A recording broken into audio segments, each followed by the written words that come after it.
This video will show you how to tell PyTorch to do an in-place operation by using an underscore after an operation's name. First, we import PyTorch. Then we print the PyTorch version we are using. We are using PyTorch 0.3.1 post 2.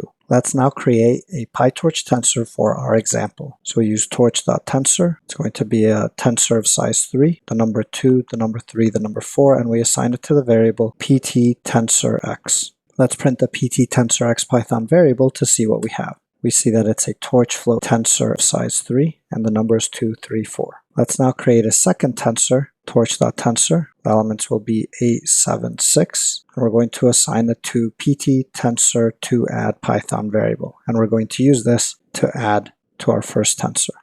Let's print pt_tensor_to_add to see what it is, and we see that it's a torch float tensor of size 3, 8, 7, 6. So if we were doing a normal PyTorch tensor addition, we pass in the first tensor, then we say .add, then we pass in the second tensor, and we assign the result to the Python variable pt_normal_sum_x. Let's print the pt_normal_sum_x Python variable to see what we have. We see 10, 10, 10.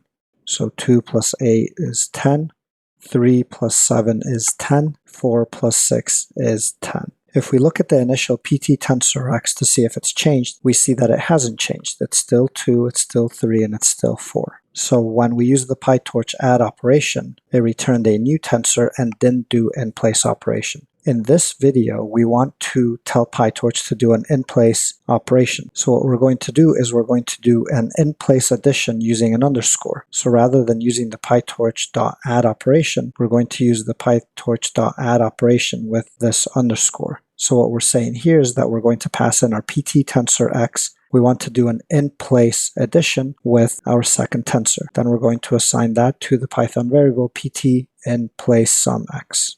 We check the variable assignment, so we're going to print the pt_in_place_sum_x to see what it is, and we see that it's 10, 10, 10, which is what we would expect. It's a torch float tensor of size 3. However, what we really want to see is we want to check what happened to our initial pt tensor, because we said pt_tensor_x.add with an underscore, so we were telling PyTorch to do an in-place operation. We should expect that this has changed from being 2, 3, 4 to 10, 10, 10. So it did the addition in place. So it changed the value of the pt_tensor_x. Perfect. We were able to tell PyTorch to do an in-place operation by using an underscore after an operation's name.